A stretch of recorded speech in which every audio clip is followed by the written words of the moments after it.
You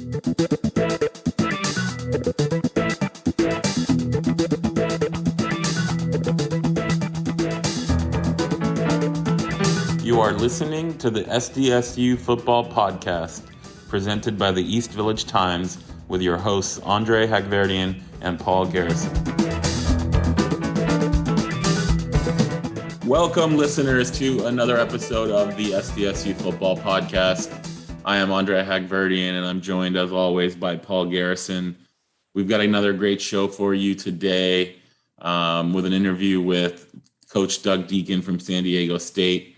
Paul and I had a chance to catch up with him as he is going through spring camp, and we're able to get some insight from him on some of the kicking and specialist competition during camp. Hope you enjoy it. Our special guest today is SDSU Special Teams Coordinator Doug Deakin.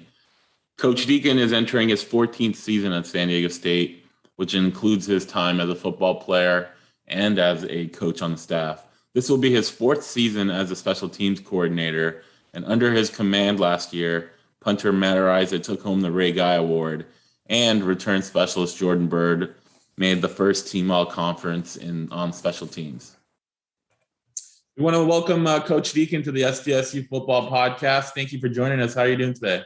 Awesome. Thanks for having me on, Andre and Paul. So, we thought we were behind. The Matt Ariza questions were behind us as he moved on from San Diego State. But then last week, he brings the combine to a halt with, a viral 80-yard punt. Have you ever seen anything like the fascination that people have with Matt?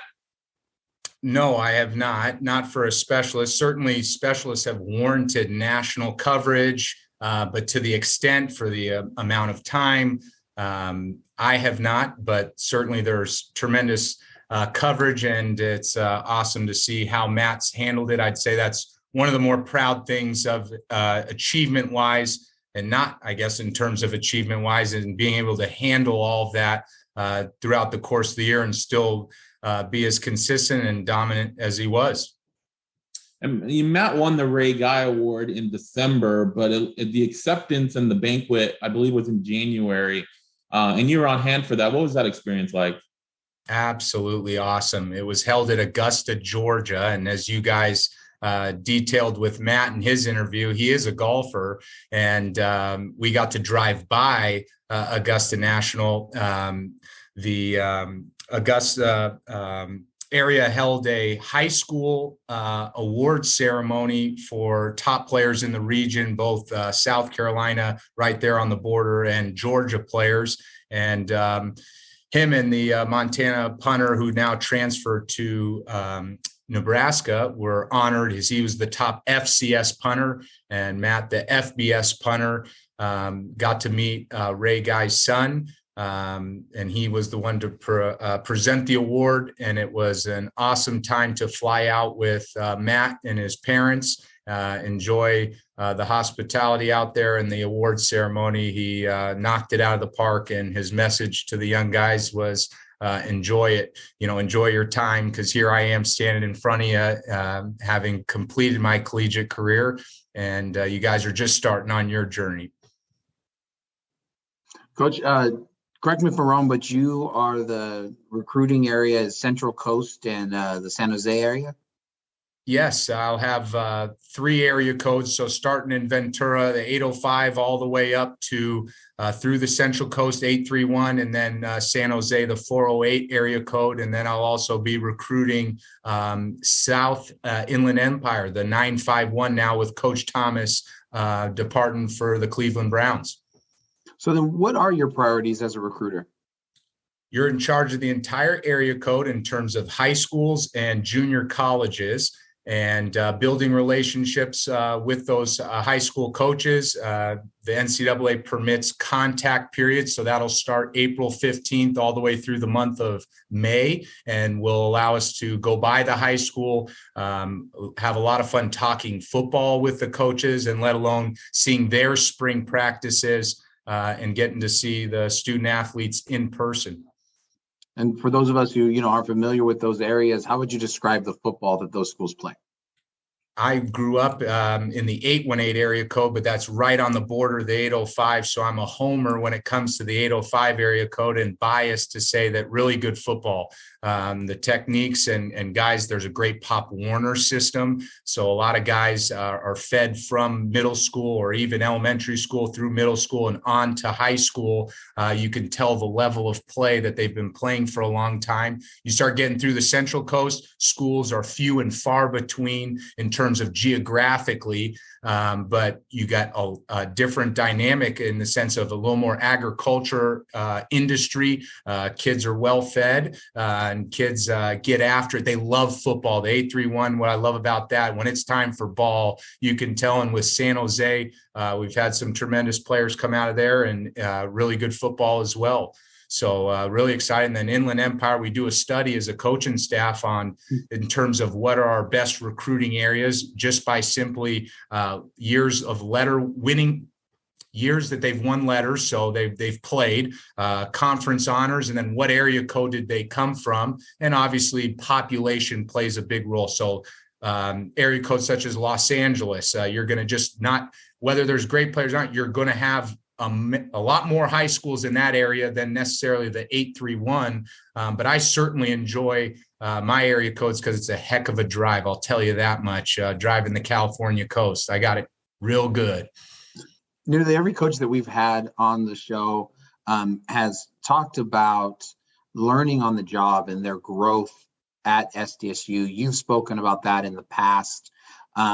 What is it about the culture that Coach Long and now Coach Hoke have created that fosters that right atmosphere for growth?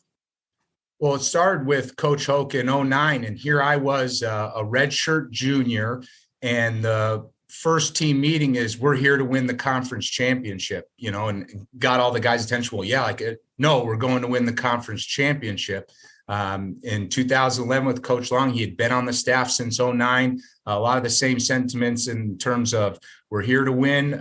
We're here to play tough. We're here to play fast. And to answer your question, what I found and great success in what both do at the head coach position here at San Diego State, a lot of former Aztecs have been on the staff in the past decade, 12 years, 14 years now, and a lot of pride. So being one of them, having great pride, and then obviously learning from men and coaches as Coach Hoke, Coach Long, among the assistant coaches, Coach Horton, just to name just three of the many, the experience that they have, the way that they teach, keeping it simple, keeping it pertinent, and keeping it fun. And they love competing. And that's what Aztec football is all about in my mind, and why we have success.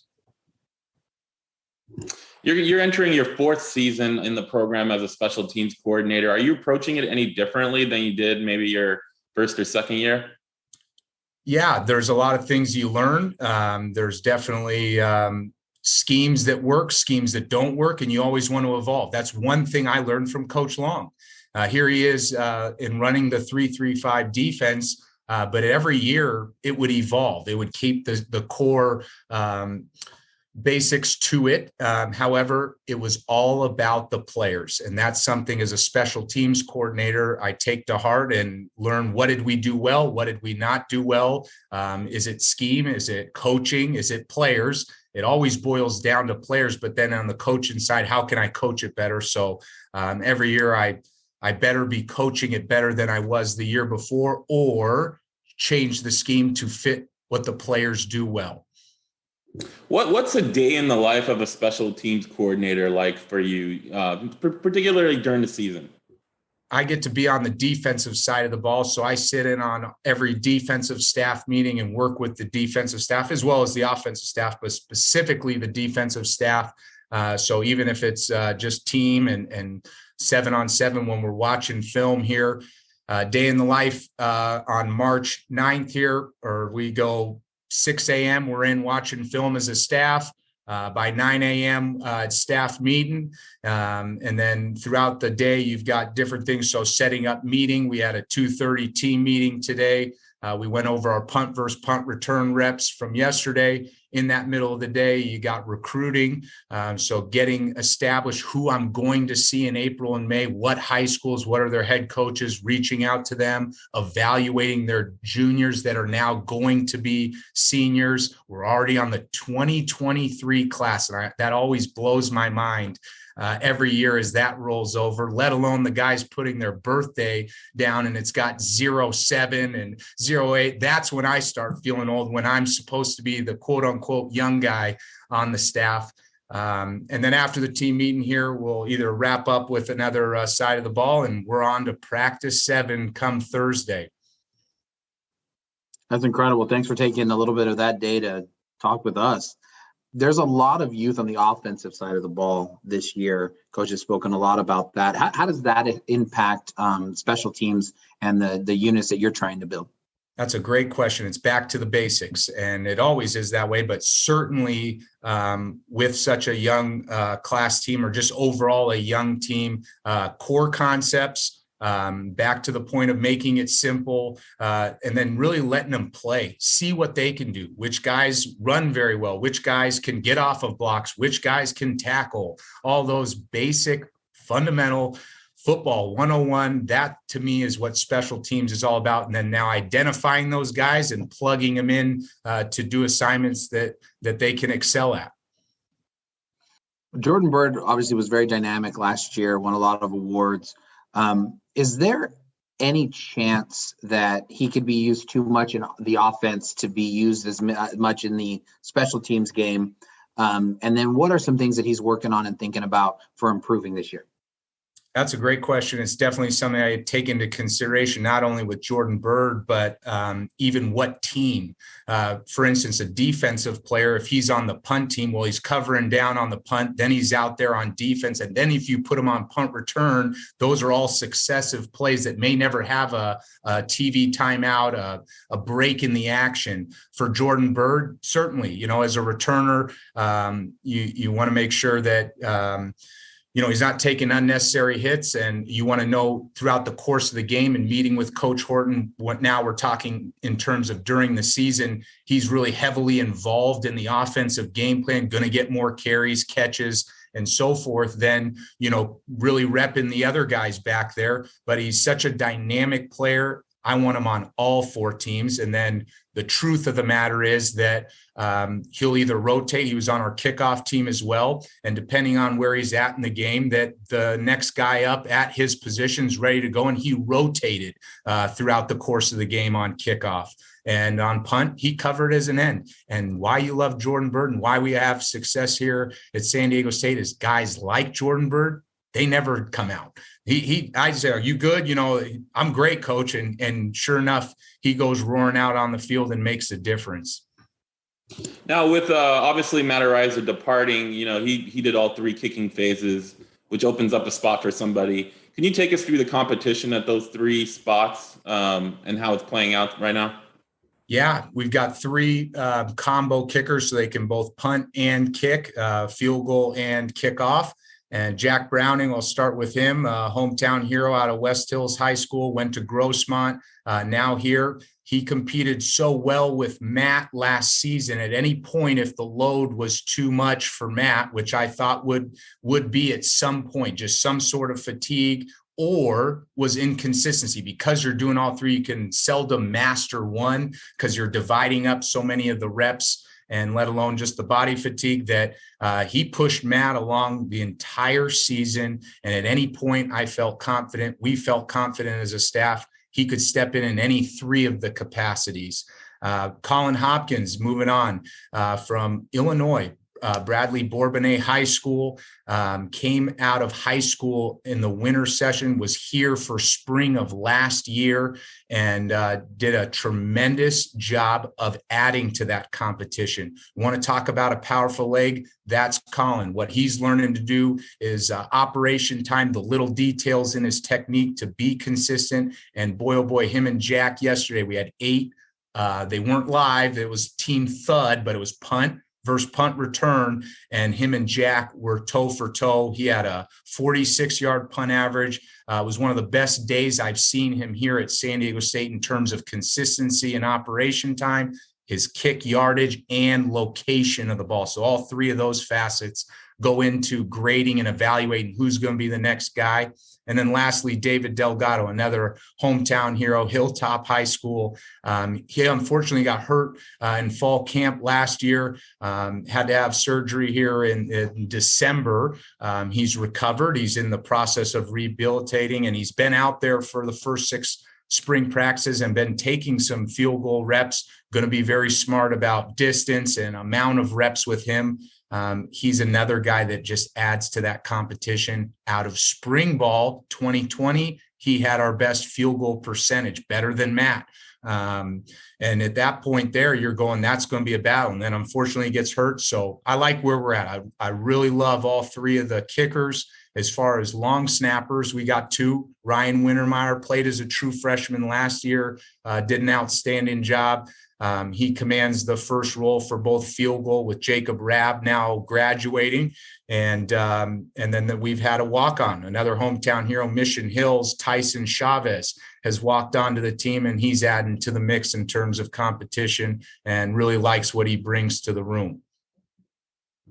With, Matt missed 10 field goals last year, but 6 of those were 50 and beyond, which are difficult kicks. So in general, you could say that he did a pretty good job handling all 3. Could you see somebody handling all 3 again this year? Yeah, I think you're an anomaly if you're able to. That's just so special, especially at the rate at what Matt did. He, if not was first, tied for first in touchbacks. And here we are kicking half of our games at sea level, let alone more. We played at San Ho. That's relatively right at sea level. And to do it with such tremendous efficiency. So moving forward this year, do you want one to have all 3? My answer would be no, for the reasons I stated earlier in the interview. Kind of takes away from you mastering 1 or 2. But Jack is is very similar to Matt in the sense that he's an athlete. You watch him out on team competitions and workouts during our phase 1 of our program in winter conditions. He's running with the skill players. He can change direction, all those good things. So if anyone's to do it, to answer your question, Jack, I do believe would be able to do all 3. And at this point, he's slotted for those 3. But we're in spring, and Colin is right there knocking on the door in both field goal and in punt. And then David certainly adds, I would say his strongest asset is field goal. Punt, he's a little bit of ways away, but field goal wise, he's right there as well. So yes, you can do all 3. Do we want it? Not necessarily, but certainly the best man will win. The final 2 positions, kickoff returner and punt returner. Obviously, Kagan Williams was the second kickoff returner alongside Jordan Byrd. Is there kind of a leader in the clubhouse to be the one next to Jordan Byrd on kickoffs? Yeah, we got some really dynamic guys when you put the ball in their hands that Aztec Nation is going to find out about here shortly. Our spring game is going to be on Thursday, March 24th. Guys that come to mind are going to be guys like Breon Penny, Josh Nicholson, Cam Davis. So any of those guys are going to be battling out. We're going to move to our kickoff versus kickoff return phase of spring ball. So that starts tomorrow. And we'll get to evaluate from there. But those are some guys that I see and expect to really turn heads and hopefully perform and execute to earn the job. There's a few guys coming in the class of 22 that'll be here during the summer that played special teams and return kicks. Will they have a chance potentially, or will it pretty much be kind of ironed out by then? No, you're always evaluating. And oftentimes once you get to fall camp, if there's any live, you limit as much as a guy like Jordan Byrd or Jesse Matthews that have been the return guys for us to see what you've got. And especially in a live, you can't afford to really bang them up as much as possible. They're going to still get the reps. So yes, they're inherently going to be behind, Jordan Byrd at kick return. But if they show flashes, to the point you brought up earlier in the interview, let's say Jordan Byrd starts getting 20 plus carries a game. Now, if you really have a guy that's legitimate, then absolutely. And he warrants and has earned the playing time, There's no doubt. It doesn't mean that it's Jordan's job. That's why Aztec football is successful. It's about competition and the best guy winning to get us a chance to win the football game. You just mentioned Jesse Matthews and just the kind of the nature of sports and programs is everybody's kind of compared to the people who went before him. And we've been hearing a lot of just Mekhi Shaw. It's a name that's come up a lot as somebody who's just dynamic and is a playmaker. What could you tell us about him and maybe a possible role that he would have? Really excited about Mekhi.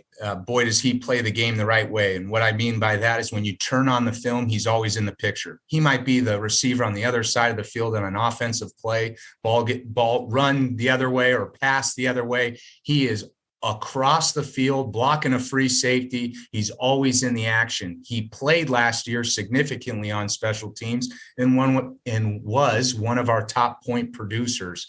Sky's the limit for him because he has a great football IQ. You explain a concept once and he seemingly gets it. And if he doesn't, he's going a million miles an hour. And those are the guys you love to coach. And that's Mekhi Shaw to a T. So I expect him to play a huge role in special teams and our offensive personnel.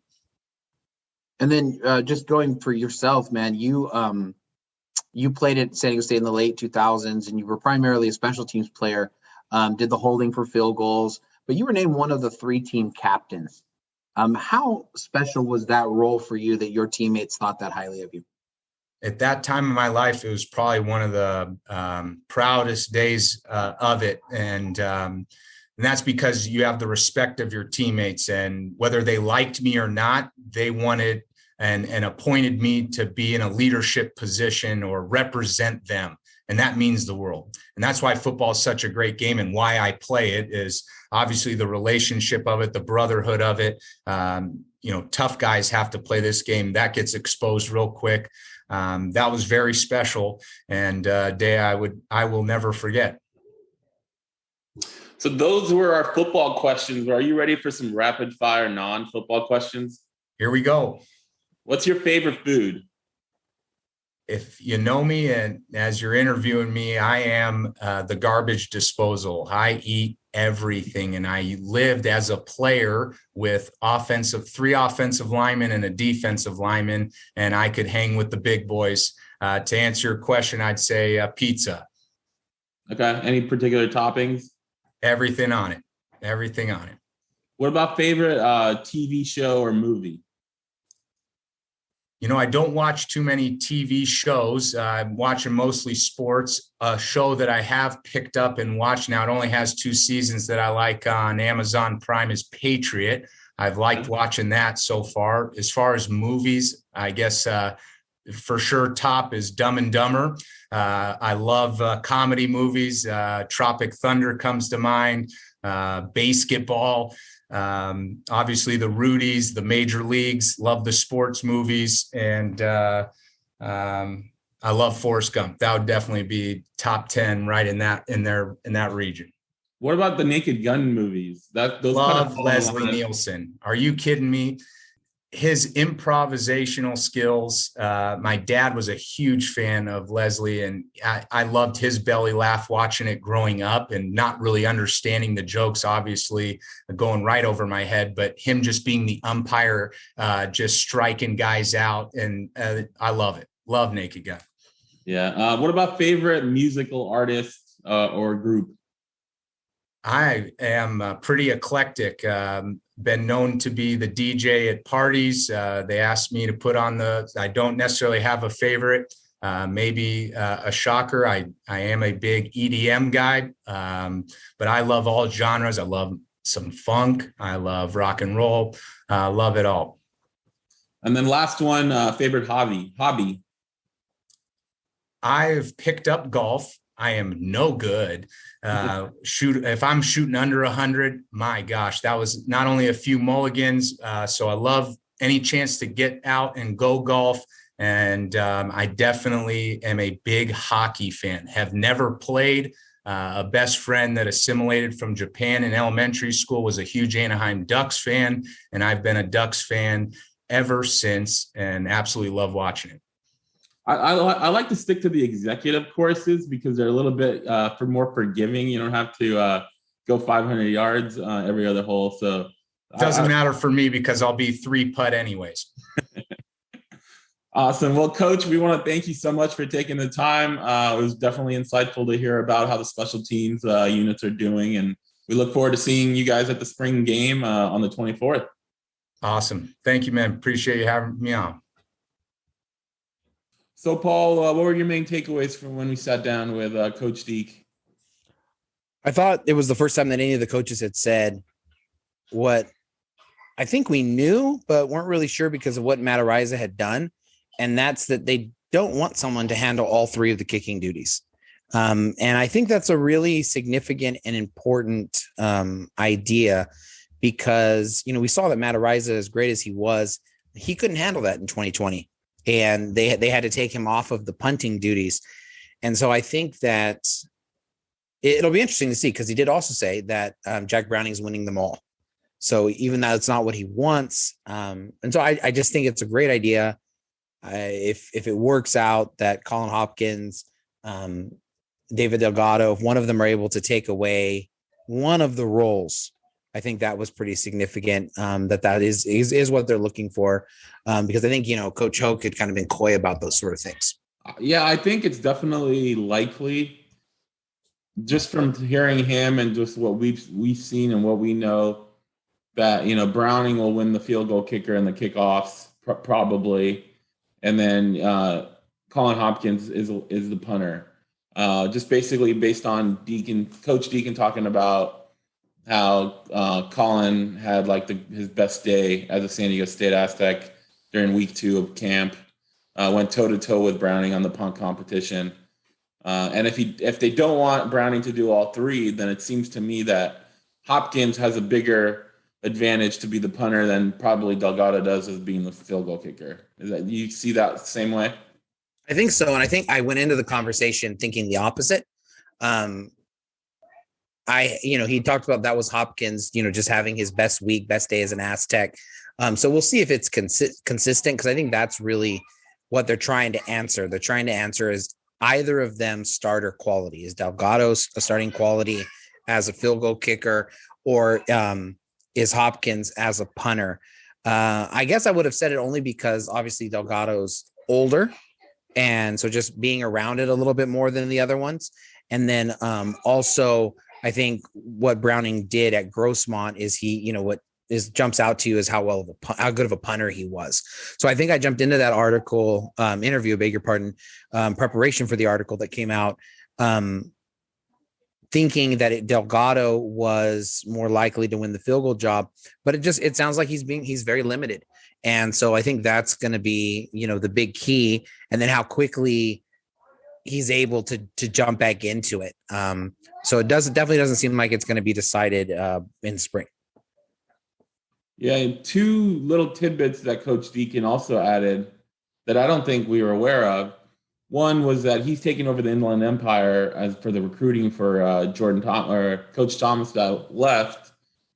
And, that would probably leave, Justin Enna, the new defensive line coach, probably, the Pacific Northwest and potentially Utah for recruiting, because that's kind of where his background is from. So that makes sense. The second thing he mentioned when he was talking about long snappers is a walk-on Tyson Chavez from Mission Hills High School. He's not on the spring roster, so I don't know whether he's at spring camp or he's going to be coming in the summer. But that was someone, we thought it was odd that Ryan Wintermeyer was the only long snapper on the roster. So that kind of clears up or answers that question anyway. It's interesting to see how Chavez does, as the backup long snapper. Yeah, and going back to Wintermeyer, they've often split the long snapper and the field goal snapper. And I think famously was it Parker Houston? He used to do the field goals, and even when they had guys who would go on to the NFL, they'd had the highest quality long snappers, but they couldn't handle both. So I don't think Ryan Wintermeyer, he spoiled us in that he never looked like a true freshman. He was solid the whole season. We expected to see something, and we didn't really see it. Obviously, we didn't have a stopwatch, and maybe the things that happened in Utah State or something like that could have been him being a little slow on there. But just for as good as he was, I doubt that was the issue. I think after the game, Hoke called it something that was schematic, and it was a coaching thing that Utah State had beat the coaches on San Diego State to make those happen. So it'll be interesting to see if he's able to slide over and do what guys who are in the NFL, had NFL chances, were not able to do at San Diego State. And to do, he split it last year with Jacob Rabb. And so I it's just something to pay attention to. I was talking with somebody about snappers, and just, they never get any credibility. No one ever talks about them until they mess a snap. And then everything is just messed up.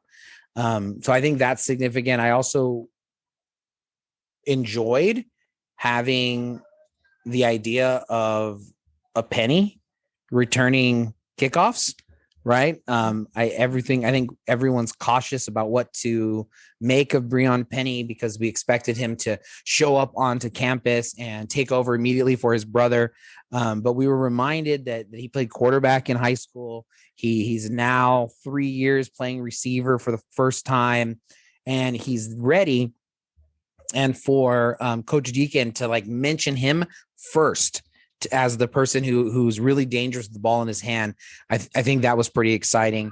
And then I also just thought that his description of Mekhi Shaw was just kind of par for the course with this kid. I don't really quite understand it, but people are just usually when you talk about a walk-on, the thing that doesn't jump out to you is just how athletic they are.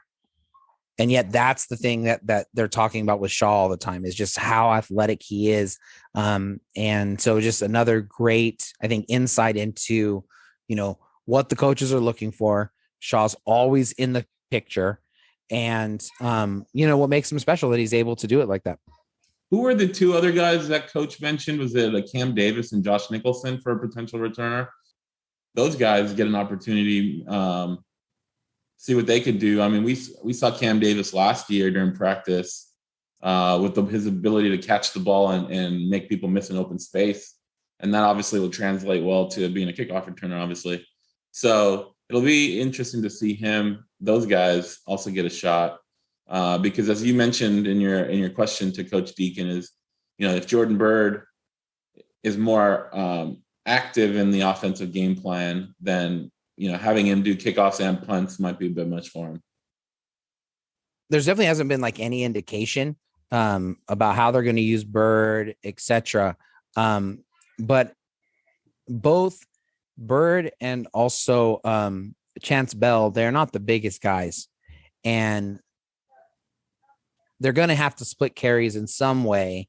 And it'll be really interesting to see exactly how that works and how they decide how they're going to be using, what's better. Is it better to give the ball a couple extra times to Byrd on a handoff or on a pass, or is it better to have him returning kicks and returning punts? Where is he more dangerous, and where does he give value to the team? And Coach Deakin talked about that Byrd is used everywhere on special teams, that it's not just as a returner. And so they're just going to have to find all the way throughout the roster. They're going to have to find people to be able to replace, I think, what we would expect, an increased load for Jordan Byrd. Paul, we're a football podcast, and, spring camp is going on for the Aztecs, so a lot to talk about there. But March is all about March Madness. It's a basketball month, right? And March Madness starts. The Aztecs made it in the tournament. They played Creighton on Thursday in an 8-9 matchup. How excited are you about just the tournament in general? So, as you know, I have 4 children. And as we added more people to our family, my ability to follow different sports, it waned. And so I kind of had to choose, where my attention was going to be. And so I was able to keep the college ones, but I kind of let the professional stuff go. And what I really enjoy about March Madness is, as I've gotten older, it's just very nostalgic. We used to, in school, in high school, we used to take a trip every year, and as a school, and it would seem to coincide with the finals of the tournament. And so you could imagine, the day before the conference thing that we're going to, all the people who were on the trip are like in a hotel room and talking about how stupid Chris Webber is for calling a timeout, because that's where I saw it, and all of the year after year, that was just kind of a thing that we all looked forward to, was that moment of just cheering on, the hotel television and having that experience. And so I think being able to kind of keep that going with the different events and different things that we have is really, really fun. And so March, obviously, I would argue it's the best sporting event that's out there. And what about you? I totally agree with that. Just those first 2 days, the Thursday, Friday, when there's games starting at 9 a.m., were always special. Back when I was in school, before the internet, you had no way to figure out who was winning those games in the morning, right? Unless you hopped on the radio, or one of your school teachers could pop on CBS, with an antenna in the classroom. But you're getting home and finding out who won in the morning days or the morning games, and then watching the night games. And now, as we're older, internet, before the pandemic, I'm at work in the office with my phone streaming, the games. And then now I'm working from home. So it's like, yeah, I'll have my TV on in the background in between meetings and doing work. So it's super exciting to actually be able to watch them and keep up with them. And the Aztecs obviously play at 4:30 Pacific time. So that gives a lot of people a chance to finish out their work days and not be distracted and be able to fully watch the Aztec game. So then what about the matchup? I mean, what do you see San Diego State and Creighton? The teams seem very similar. They're definitely not the Doug McDermott era Creighton Blue Jays that run it up, shoot a bunch of threes, score 80 points a game. They're more defensive minded. They don't shoot threes well at all, from just looking at the stats. And I think that plays to San Diego State's advantage, because obviously their defense is really good.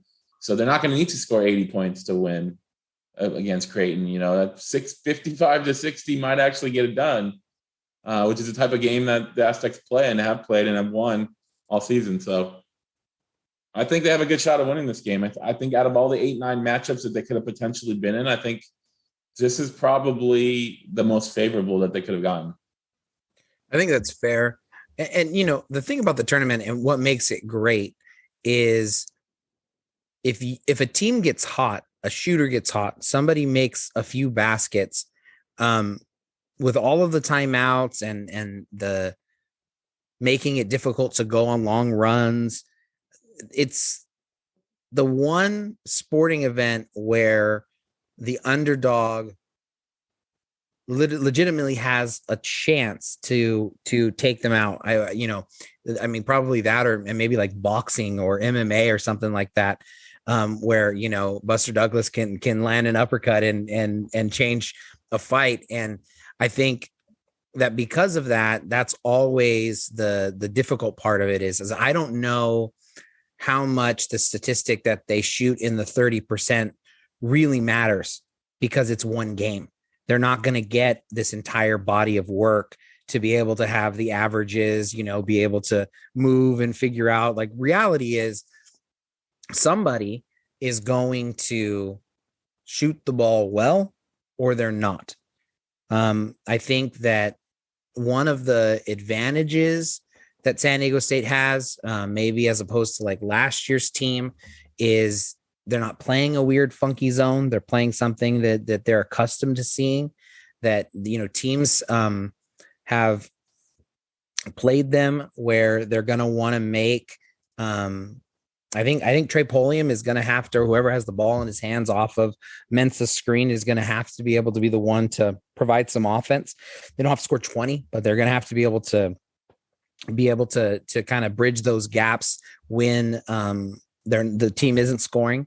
I think that with all of this last year, I think the team against Syracuse, they kind of got away from their identity, and the stars of the team didn't do the cliche and let the game come to them.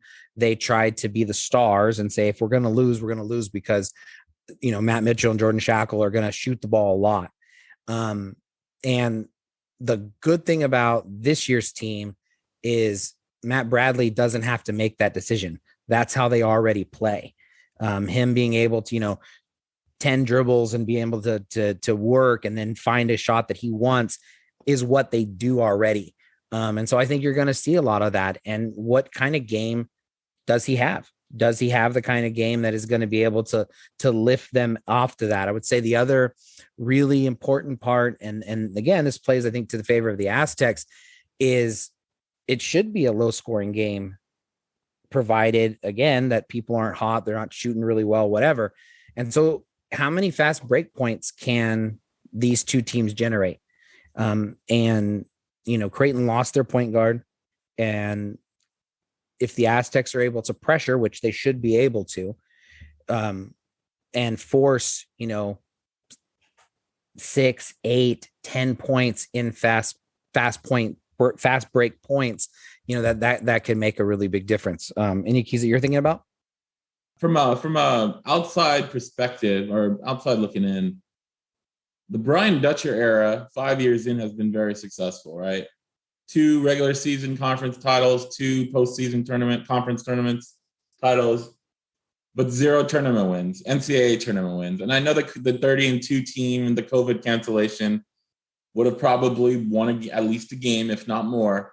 But, it still didn't count as a tournament win, right? So I think in the first year, they were an 11 seed. They snuck in because they won the conference tournament. They played a really good Houston team and went down to the last shot. I think they scored a bucket. Houston, it was a tie game. Houston scored a bucket with like 2 seconds left. And then they ran a great play for Trey Kell, and he missed a 3. That would have won the game. And then obviously we know what happened last year. Both winnable games that they did not win, right? And I think that this is another winnable game, a higher seed favored. They need to win this game, because I think that's any boost you get from recruiting. It's because people see you winning in the tournament, in the NCAA tournament, and it's time for them to pick up a win in a game that's very winnable. I agree, and I think that it should. I mean, I think your point about how great Brian Dutcher's start has been is very noteworthy, and pausing on that's a great idea. I would just add to it also that you look at all the teams that you just mentioned, and they were all really different teams. The way that they played, and even the 30-2 team. I mean, they went from having, Mensah and Wetzel and playing, kind of a bigger lineup to small ball. And, so you saw the kind of the course correction after Utah State last year, where Mitchell went down and, went down into that 4 power forward kind of spot, and the team really, played really well. And then you're seeing the same thing here. I mean, I think it's 13-2, the last 15 games, both losses to Boise State, each by a point, and something like that. And 11-2. 11-2. Thank you. Did not have it in front of me. That's why I said something like that. But the point is that they're playing their best basketball, like Brian Dutcher led teams have done. And it's funny because I think at the beginning of this year, he was kind of a victim of his own success, because they weren't beating Michigan. They didn't look all that good. And Matt Bradley looked lost. He looked like he did not play winning basketball. with the way that I mean, if he was not scoring points, he brought very little else to the team. But Dutcher doing what he does, he stuck with them. And, there are people in social media and stuff talking about this being a down year, talking about how, they're not as good. And yet here they are as an 8 seed. Last year's team was a 6 seed. They're on par with it, and they have a completely different isolation generated offense where that does just enough. And so I think it's special the way he's able to craft these rosters and have all these different players and things of that nature. But that said, you're only great if you can win in the tournament. I mean, that's the flip side of having a tournament where you don't, where the underdog is not, it has a great chance of winning. It does come down to one game. It does come down to 1 or 2 shots. It does come down to a bad call by the ref. It does come down to somebody being hot. And more often than not, those kind of moments have went against San Diego State.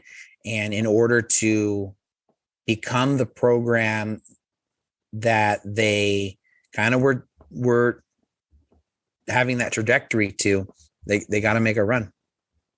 I will say one thing about the down year comments, right? A lot of that came when the Aztecs were 4-3 in conference. They only had one good non-conference win, which was the St. Mary's neutral site game. And that's looking a lot better now than it did early in the season with how St. Mary's finished the season. Their offense is one of the worst offenses in college basketball. So if that trend continued to where we are today, and they didn't make the tournament because at that point they're on the bubble and they're outside of most bracketologists, I would consider that a down year to not make the tournament and have a really bad offense. They turned it around. Their offense got better. They, as you said, they won 11 out of 13, only 2 losses by 1 to Boise. So I don't think anybody would say that they had a down year as the season was ending. But at that time, I think a good argument could have been made that if the season played out in similar fashion, then it was a down year. Now, correction, I didn't actually say 11-2. I said 13-2. But you corrected me on that. No, I know. No, but that's the issue, though, is that the same Aztec fans who were saying that did not pay attention to Fisher and Dutcher-led teams that always play better down the stretch. And so that would be the only part that, I mean, you can make an argument at any point, but but it just turned out to be wrong is the point. And it's a credit to, it's not that anybody, I mean, you could have stopped in last season, you could have stopped it after Utah State and said the same thing. There always seemed to be these hiccups. You talked about his first year and what a low seed they were in the tournament and in the Mountain West Conference tournament, but then they go ahead and they win the thing. And so there's always that time where where a season goes at a crossroads, right? Except for the 30-2 season, which, was just always, ascending seemingly. But the point is still that Brian Dutcher does a great job. His staff does a great job of being able to mold teams and to have almost it's not even so much that he discovers. It's like he has this idea of the kind of team that he wants to have, and then he just goes after it and builds it. People were talking about asking the question after Trey Polium came back from COVID. People were asking, why is he staying with them? Why is he staying with them? And it's very clear, because if they're going to have any sort of ceiling, Trey Polium has to be good. If he's not, then they maybe you could argue that they have a lower floor, because if he's not, I don't know, but the idea being is that he always seems to have his ideas about who they need to be, and then he just pursues it. I mean, early in the season, their best unit was playing 3 bigs because they couldn't generate any offense whatsoever.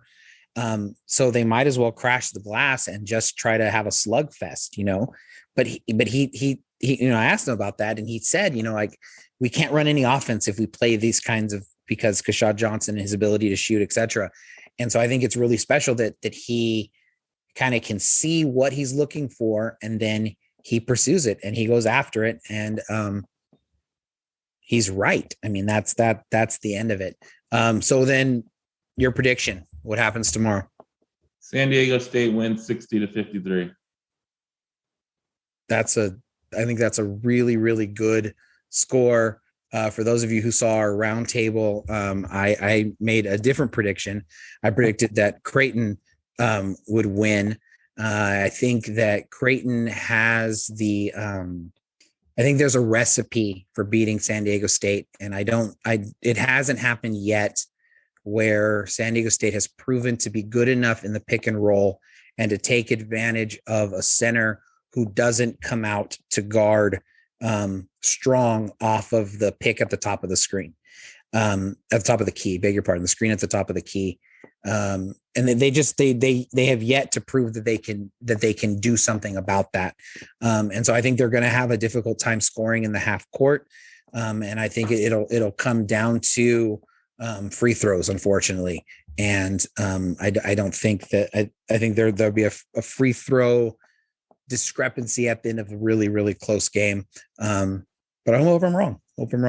And we can, go on to Kansas.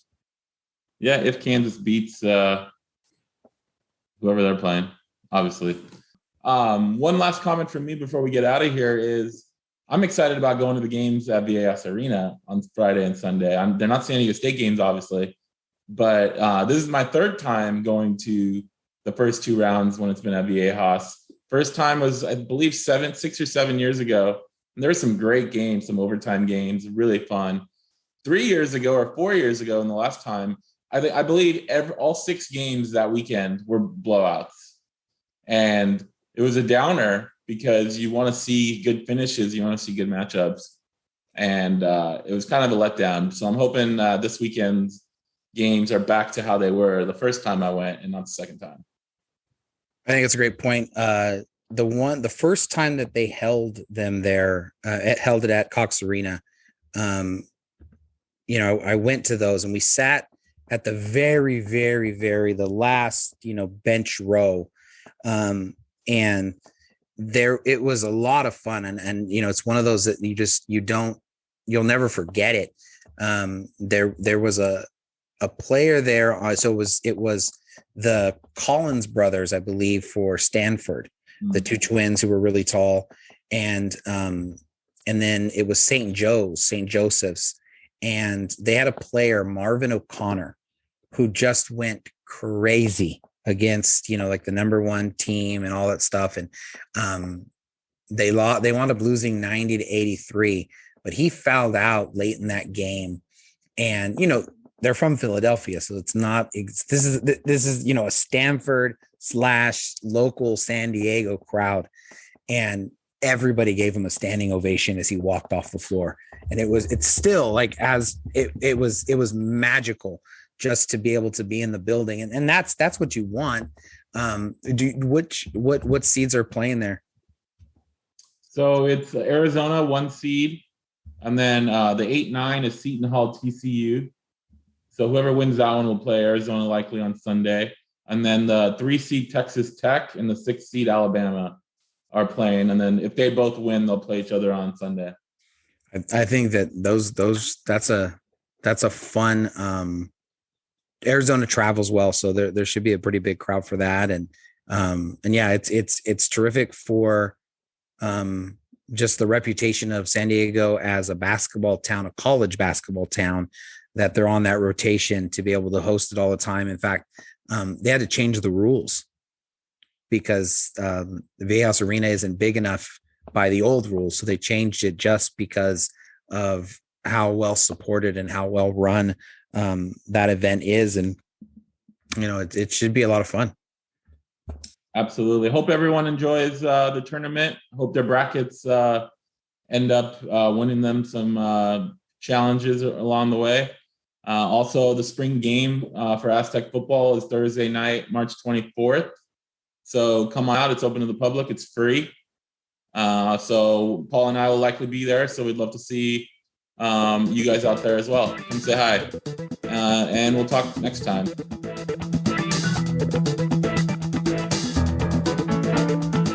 You are listening to the SDSU Football Podcast, presented by the East Village Times, with your hosts Andre Hagverdian and Paul Garrison.